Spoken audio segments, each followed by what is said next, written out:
It's our third night as being kindred. We have failed to feed on a victim in Flushing Meadows. Our taste still needs to be refined.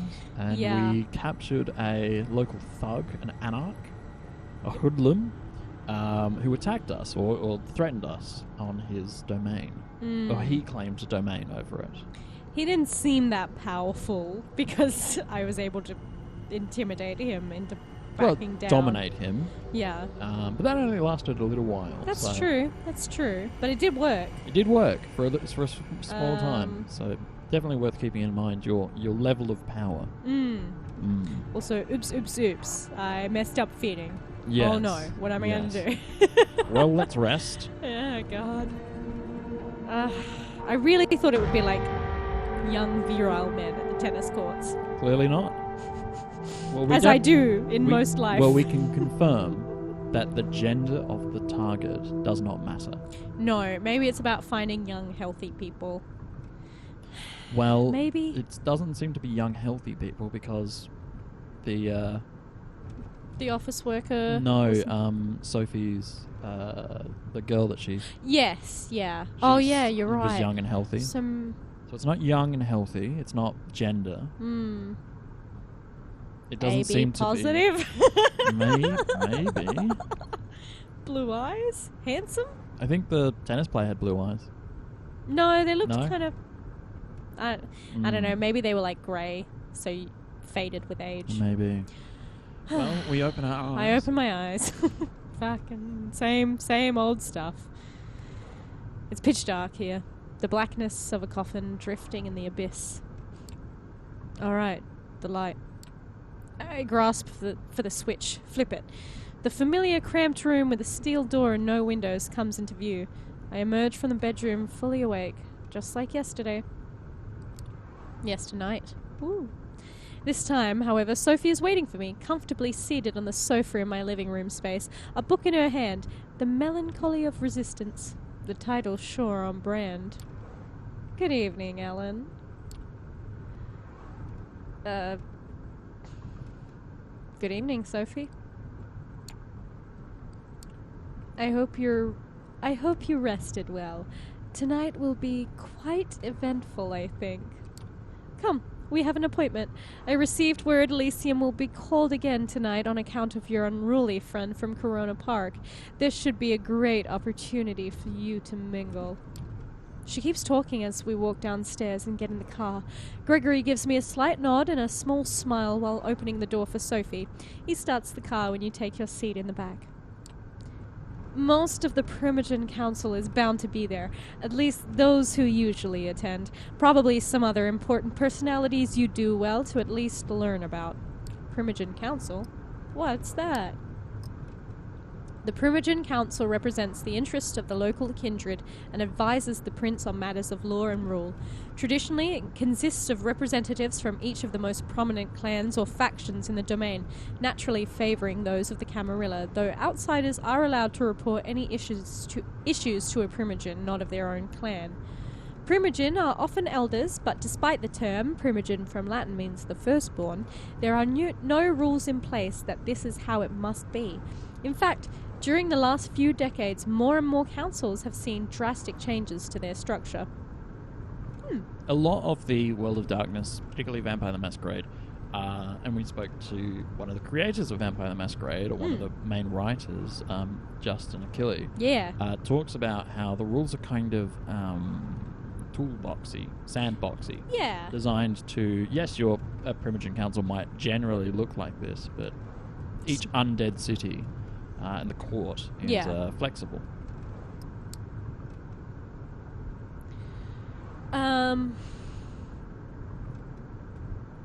Who should I talk to? Anyone I should talk to when we arrive? Not especially. My advice would be try to talk to the prince and perhaps reassure her of your gratefulness for being spared. Maybe speak to Kadir on the same topic if you get a hold of him.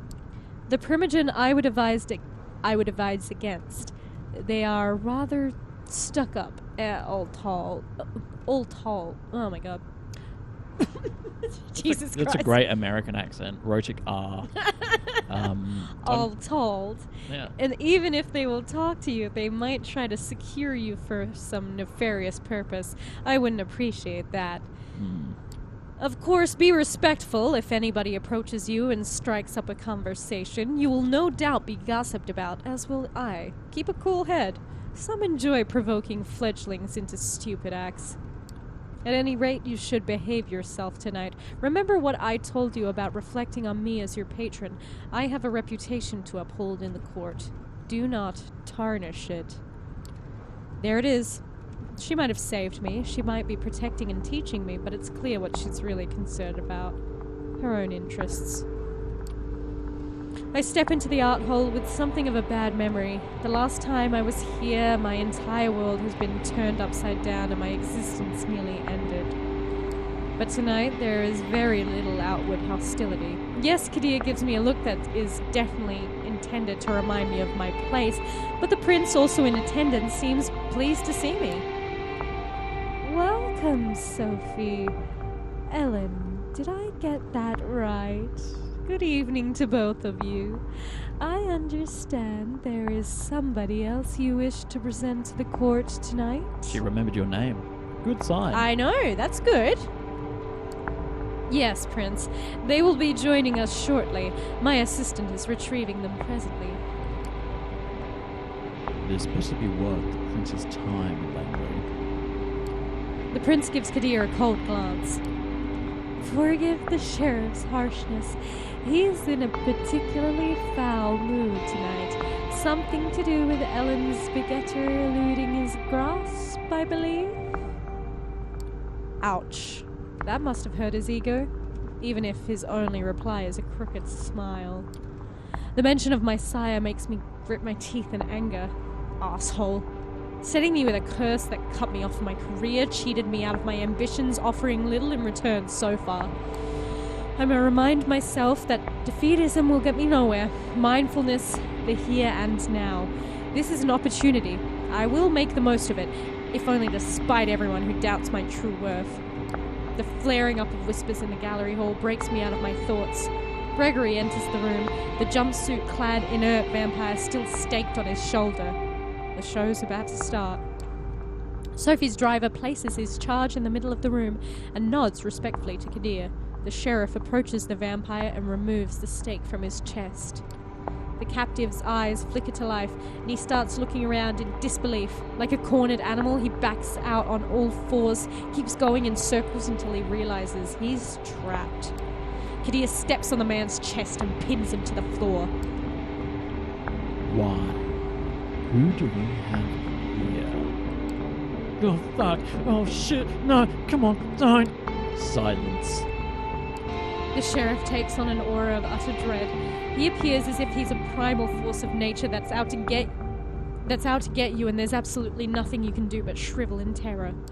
The beast inside me shrieks, and I could swear it happens in unison with the instincts of some of the other guests here tonight. It's unlike anything I've experienced in his company during my turbulent first night as a vampire. He really did go easy on me, all things considered. It seems like it takes all of the hoodlum's willpower to not crawl into a fetal position and start crying. No, please, don't hurt me, man, don't! You and me are going to have a little talk downstairs at the prince's discretion. Please, go ahead, my sheriff. You heard the prince. Get up. Let's go. He doesn't wait for a confirmation. He just grabs the man and drags him, kicking and screaming out of the room. Conversations start all around me, some whispered, some quite overt. Sophie looks somewhat bored of the whole affair, her eyes wandering from art piece to art piece, clearly finding nothing to her particular liking.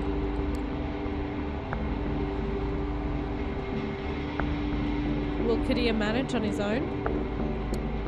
That guy's shifty and desperate. There might be more to him than meets the eye. Will Kadir manage to deal with him alone? What a ridiculous notion. Of course he will. What is one cornered rat for an old, experienced predator? Excuse me. Sophie leaves my side and goes to a corner of the gallery where a group of kindred, some seemingly pretty old-fashioned, gathered. A concierge offers me a drink, still warm. It smells nice. Just a sip to start me off. A splash over my palate, coating my tongue and the inside of my cheeks. Nourishment. I'm left to my own devices. I have a quick look around. The prince is currently talking to a dark-skinned woman that you recall seeing here those few nights ago. She has a cold but noble countenance to her. Their conversation seems to be casual. A loud, shrill laugh turns my attention to the bespectacled man who I saw with Sophie on the night of my judgment. He's making the rounds, chatting up different patrons. I feel somebody's eyes on me. A casually dressed, plain-looking man stands alone near a column watching me. He turns his gaze away sheepishly when he realizes I've noticed.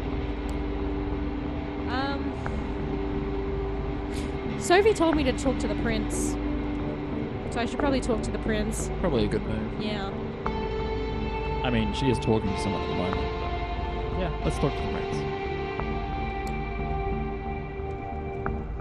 I assumed that, like, hopefully the character wouldn't be like, yeah, hi, Prince, yeah, just, like, Yeah, butt in. hopefully. I would assume they'd, like, play it a bit cool. Yeah. We'll see. I approach the prince, trying to stay as respectful of her private conversation as possible. There we go. She glances at me as I step forward, her scrutinizing gaze mimicked by her companion. She addresses the dark-skinned woman before turning to you. Excuse me for just a moment, Samira. Yes, Ellen? What is it? I wanted to give you my thanks.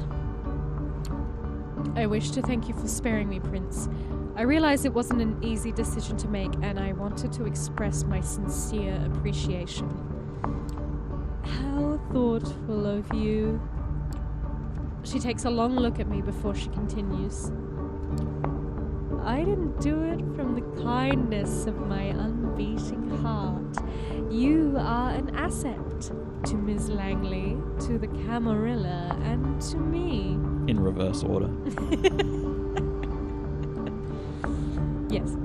I believe I made the right decision. Prove to me and the other kindred of this city that it was so, and there might be more to your future nights than just survival and servitude.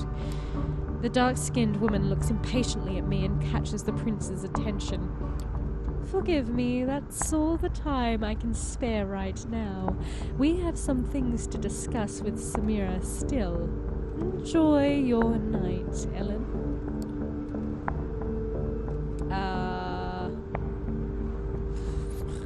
I don't know, bowing seems a bit antiquated.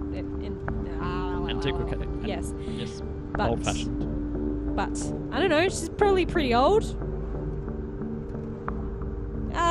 Same to you, Prince Panhard. And the same to you, Prince Panhard. The prince nods and turns back to the other woman to continue their conversation. I notice Sophie mingling with other kindred, clearly in her element and not to be disturbed. Kadir hasn't come back yet, so I can probably find time for at least one conversation.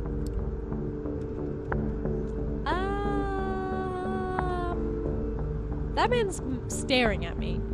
He probably wants something from me. Maybe. Better give him what he wants. Confront the man looking at you? Yeah.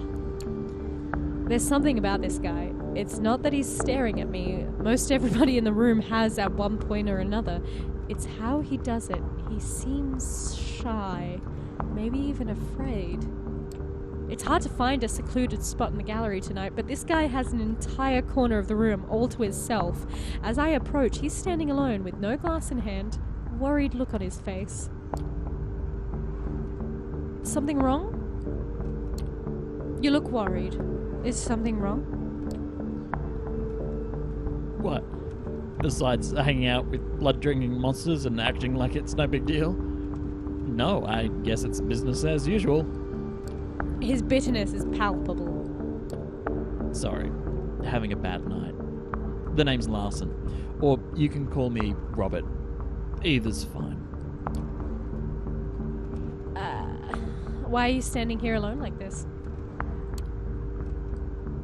Yeah, that's fine. I'm not hugely liked around these parts. I'm surprised you wanted to talk to me. Then again, you're new, so you probably don't know.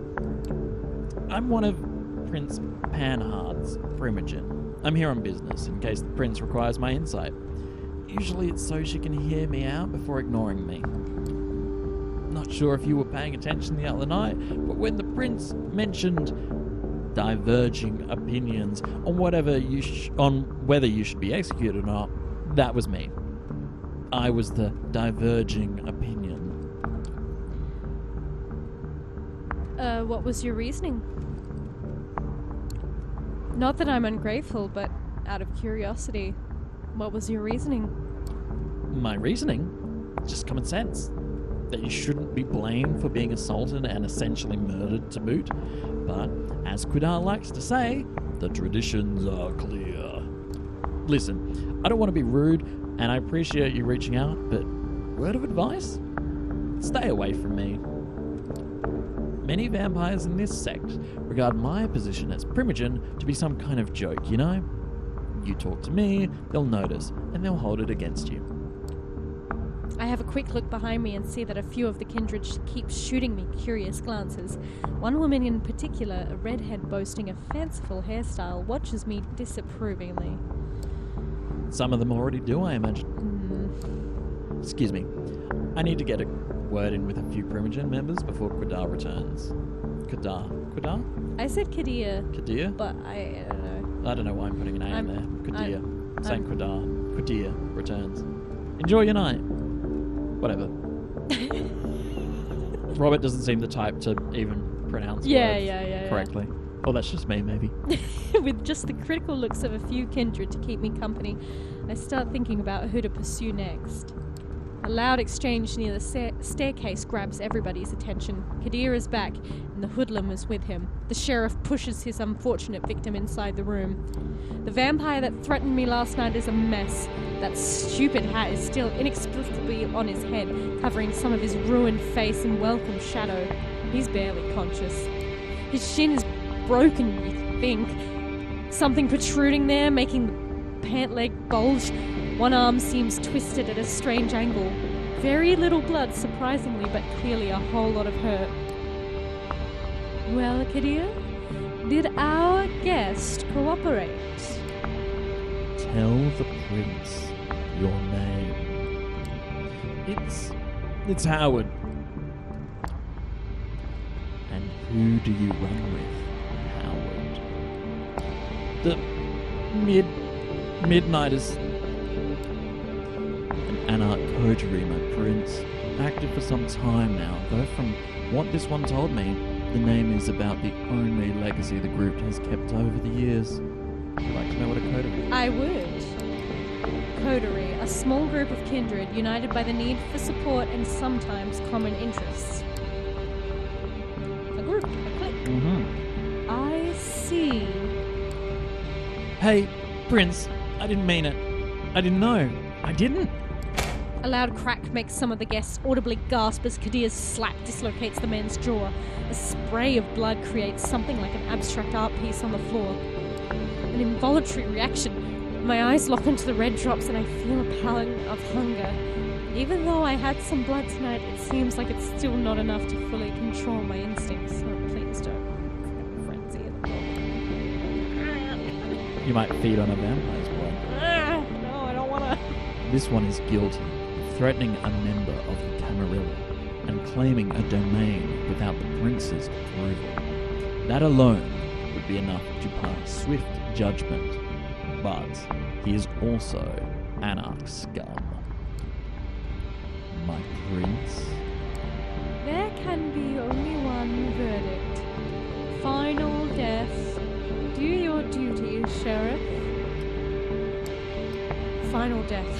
When a vampire ceases to exist, crossing the line from undeath into true death.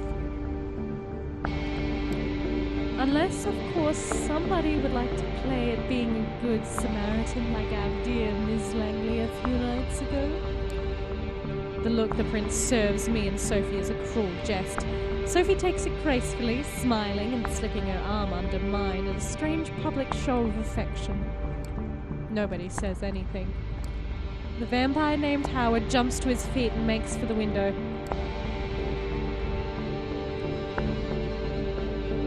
Order him to stop. You wanted adventure, baby. This is how you climb the ladder. Here we go. The moment I catch Howard's eye, ordering him comes to me almost instinctively. Stop. He stops and looks at me with one eye, the other swollen and closed by Kadia's interrogation. A swift slash separates his head from his shoulders. The body slumps to the ground and starts decomposing in front of my eyes. The sheriff, sword in hands, gives me a nasty smile from behind where Howard used to stand. Well, Ellen, your eagerness is laudable if unnecessary.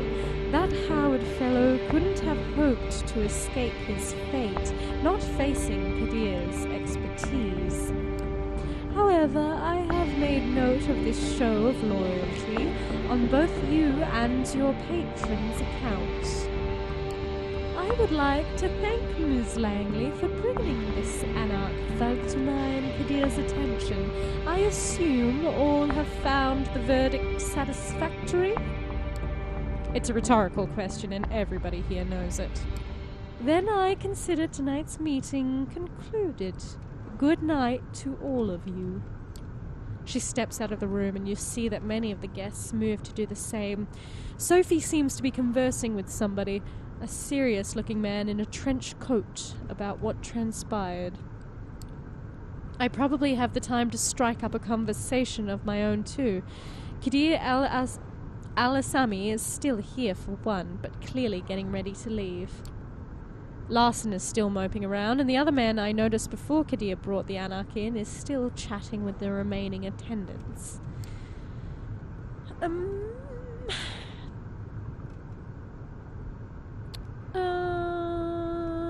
Well, I don't want to talk to Robert Larson again, because I already got him.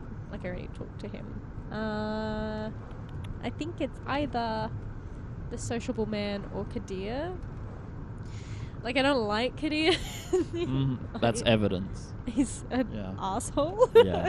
Question mark. But I don't know. The game hinted that he has some hidden depths. So I don't know. Maybe he's my vampire boyfriend, and I just got to change him. You know. Do you want him to be your vampire boyfriend? No, God, no. He sucks. Who do you want to be your vampire boyfriend or girlfriend? Maybe the sociable man. You want to go chat to the sociable man? You don't want to go find Gregory and make him the vampire boyfriend? Gregory's great. There's no option for that, Chris, and you know it. Just like ghouls. I think they're fun. The well-dressed man has just finished talking to a few of the guests who turn toward the stairs to leave the gallery. He notices me approach. Thomas Arturo. Arturo? Arturo? Arturo? Yeah. Thomas Arturo. All of these options are rude as fuck. What the fuck? I would be such a better vampire than this. I have to just say outright. Well, we should take you to a LARPing game, and we'll see if that's true or not. Pardon? That's your go-to? I don't know. Okay. It's more polite than what? That's not what, that's who. I know, but that's also rude. Okay, pardon? Yeah, pardon? No, oh fuck. Pardon? It's my name. I assumed you'd like to know. I know you. By name, of course. Ellen? So tell me, how does it feel to go from victim to executioner's accomplice? Feels fucking great, man. I just wanted to be useful. Third option. Awesome. Well, I just wanted to make myself useful, even if Kadir had everything under control. Right. Nothing like a show of faith. A show of good faith in a public space. I get that. He takes a moment to clean his glasses, completely ignoring me until he's done and puts them back on. Ugh. You've played a bit of Vampire the Masqurade. What clan do you think this guy belongs to? Tremere. I'm sorry. Got a bit distracted. You know, most of us don't need to wear these, right? I can choose just fine without them. But it's a statement. My spectacles! The damn things They were keep... decorative. It's from How I Met Your Mother. Oh, okay. The damn things keep catching specks of dust and other assorted shit, though. Never stay clean for long. Sometimes I think they're more trouble than they're worth. Don't you agree? They look good on you. Really? You bet they do. Right. That was a nice chat. I have to chat up with a few other fellows, like this gentleman here. Genie. Gene? Genie. Well, it's written. Genie? It's written as Genie. Yeah, it is so written as Genie. You know who he looks like? Who Gene does he Wilder. look? Oh, yeah. A little bit. A little bit. A mean Gene Wilder. A mean Gene.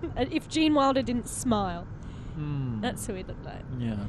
He doesn't even give me a chance to say goodbye. He's already off, putting a hand on the shoulder of a mustachioed man nearby. Why didn't I get to talk to him? The mustachioed man. Yeah, I fucking love that guy. It's right about when Sophie also ends her conversation and walks over to me. Interesting evening, wasn't it? Come, Gregory's waiting downstairs. She seems preoccupied with something and not in a talkative mood. It's an awkward ride back to the city.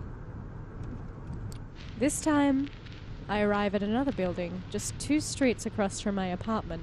She brings me upstairs, though, through a very nice lobby and a luxurious-looking hall, into her domain. Please, have a seat. I shall be right with you. I take in my surroundings. The apartment is like a gallery, an old-school smoking room that you've seen in some period piece once, and a nouveau riche's living room meticulously combined together. It's nice looking. Apologies, old habits die hard. Clearly, some stick with you even after your death. How does she breathe in? She drags on her cigarette and breathes out. Breathes? How is she doing that? Can I do that? Oh yes, you might not know. It takes some practice, but you can keep smoking if you'd like. Other things too. Experiment. You might surprise yourself. But I did not bring you here to show off. This is where I rest these nights. That door in the back, the bedroom. Similar to yours, I have servants and bodyguards in addition, of course. I brought you here because I need you to trust me. When I told you before that I needed your best behavior to uphold my good standing with the court, I meant it. But that's not the whole story. I have your interests in mind, too. That's why I've given you your own haven, why I'm trying to teach you how to navigate this new reality. But you need to trust me, or else this won't work. You can come here whenever you feel like asking me something, when you're in trouble, too. Though, I hope that won't happen often. I would ask you to come here when you wake up tomorrow. I'll have something to discuss with you. I'll be here. Okay, I'll come over first thing tomorrow night. I appreciate that. That silence again. There is definitely something on Sophie's mind tonight, but she doesn't see me get to share it with me just yet. I'm leaving for another visit. Come downstairs with me, we'll give you a lift. A quick trip, a promise that I'll show up tomorrow, and some polite goodbyes later. I open the door to my haven and gather my thoughts. It's exciting in a way, being dragged deeper and deeper into this secret society and its rules. Whatever Sophie has planned for me, it's bound to teach me more about this thing I've become. I sink into my vampiric sleep with just a sliver of hope. It's a welcome change. A welcome change and a new episode next week. Next week, tomorrow. It's only we're releasing episodes daily now. I know, or nightly. Nightly. Oh, Is it for Americans, I wonder, or English or European viewers? We release at 6 a.m. Australian time. So I believe it's midday for American viewers, about 4 p.m. Something like that. Well, Europeans might have it at night. How lucky. All those European vampires we're courting. That's right. Until then. Good night. See ya.